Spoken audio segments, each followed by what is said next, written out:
Welcome to Bob Scheer, Truthdig.com. Hi, Bob. Hi. Thanks for coming on. Let's talk about the news this week. One of the things that we've looked at TheWrap has been how CNN is faring compared to other news networks. It had that bad kind of blooper, you can call it a blooper, when it misreported the news, the Supreme Court news that the Obamacare had been largely upheld, and they said the opposite initially, which was very embarrassing for a news network that really prides itself on being the down-the-middle, very solid news reporting outlet compared to its competitors, MSNBC and Fox. But overall, the network just continues to decline in ratings. It's down 40% year over year in that 25 to 54 demographic of adults. Do you think CNN can survive in this landscape that we have today? No, I think CNN is in deep trouble because they don't do real journalism. That was Tom Johnson's hope when he went from being publisher of the LA Times to running CNN. They were going to put resources into people covering the news and so forth. And they're not that. And they're not particularly good at opinion, and they're not good at having food fights. So they're not entertaining. And the thing that's the killer about the Internet, as you know, and we know at Truthdig, is that people can go to a lot of different places. And they don't get it in one place, they'll get it somewhere else. And a big part of your audience is now can be very, very selective, whether they do it by recording at home to what they want to watch or by going on the Internet.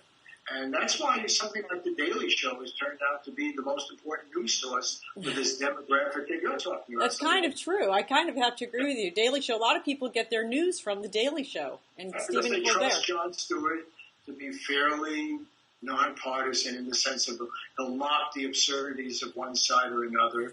He does his homework. And, they go to it. And we get a lot of traffic when we link to it. CNN, you can't just be bland. You just can't be centrist.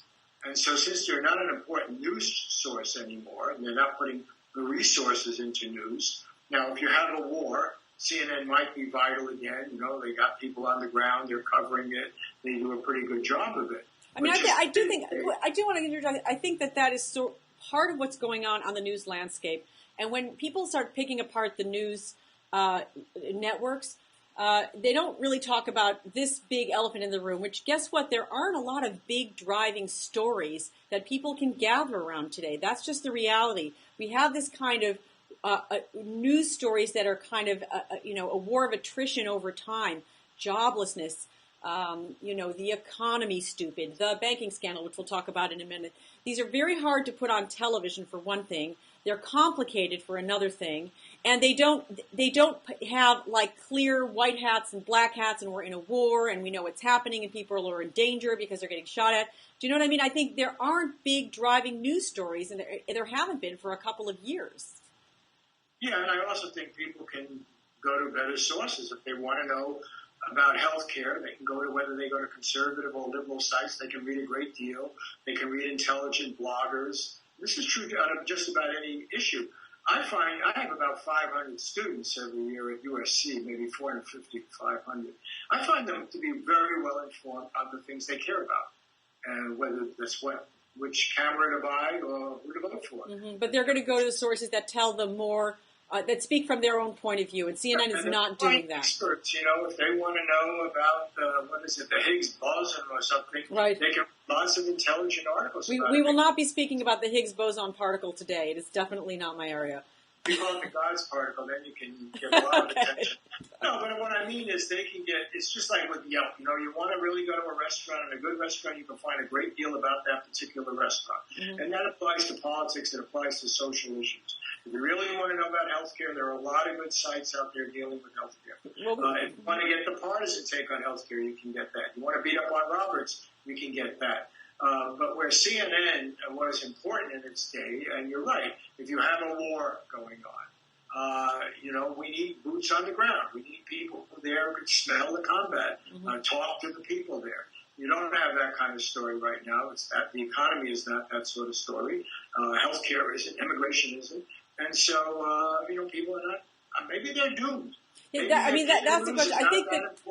I think that CNN can stick around for a long time. What I'm not clear on is, do they realize that don't have a differentiated point of view right now, and they don't have a compelling reason why you need to go to CNN.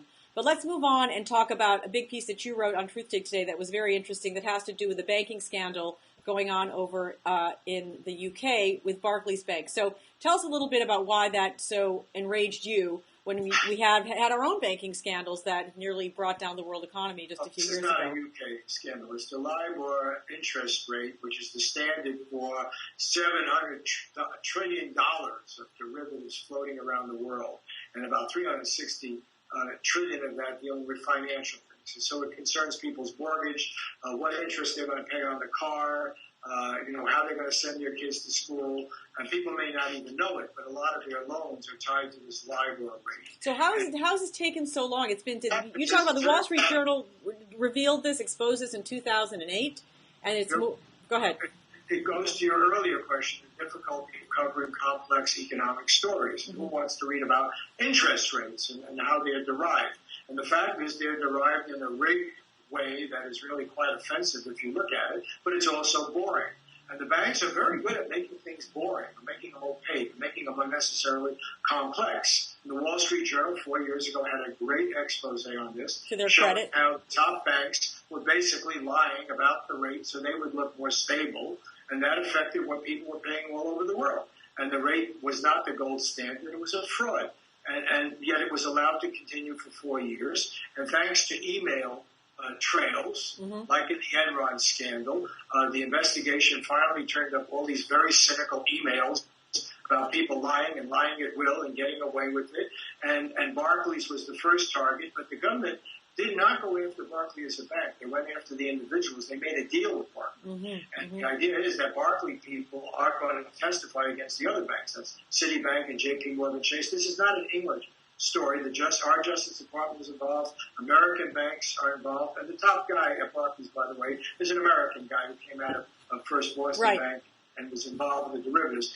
There's international banking. And the international bankers get away with swindles that would have made any robber barons of the past blush with shame. I mean, these people are not accountable. There's no moral or legal restraint on them. They operate internationally. They blackmail everyone. If you don't do it our way, we'll take our business elsewhere. And they're scoundrels, and they're having a field day. And when are we going to get regulations?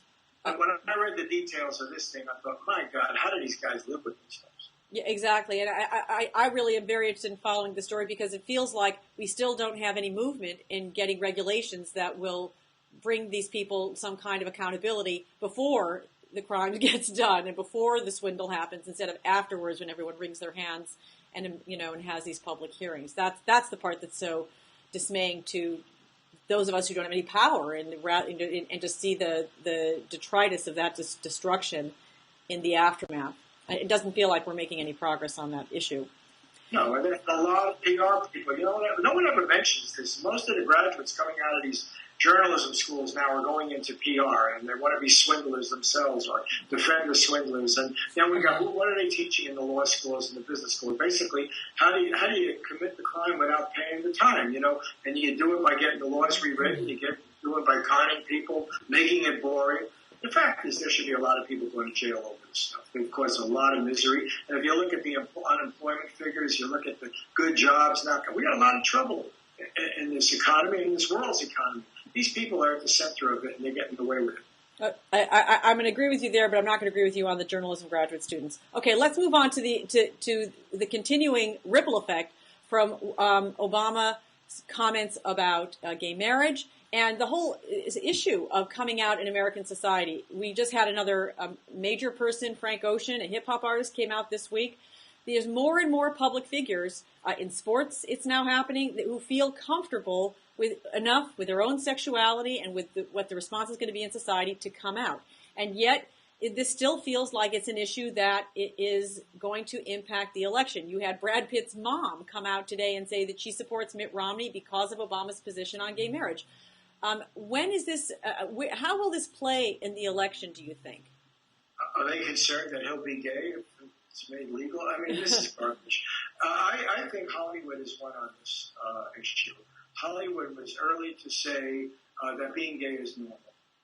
And Ronald Reagan once said, I don't care what you do as long as you don't do it in the street and frighten the horses. You're quoting from the trial of Oscar Wilde. People working in Hollywood knew it was very normal. People in the South, the guy who played the organ, or the nephew of that family. The one thing about gays, you can't ghettoize them. They're everywhere. As American as apple pie. They're in every family. And once we acknowledge that, you can't put it back in the bag.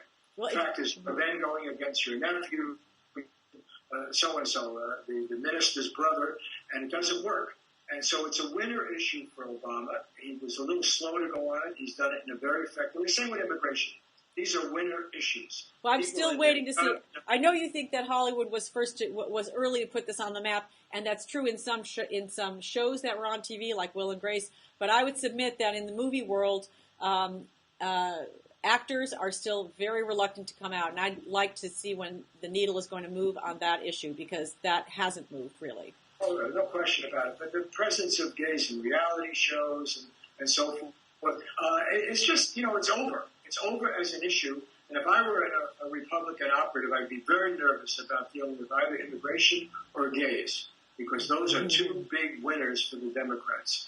American public knows you can't stop this, and it's an individual choice. And if it's an individual choice in the case of gays, it's consistent with a Republican value, as Dick Cheney pointed out when his own daughter was gay. This is an individual human rights who's just gotten question. Married now, yeah. Yeah. Exactly. Well, thanks, Bob Scheer, for joining us. I feel like I need to ask a Republican on next time so we can hear the other point of view. Some of my best friends are Republicans, and we have very active Republicans in California who are gay and are out of the closet. True enough. I just think that this is a matter of common sense and human rights. We know, not as a matter of scientific theory or speculation, that it's very normal for some percentage of the population to be gay.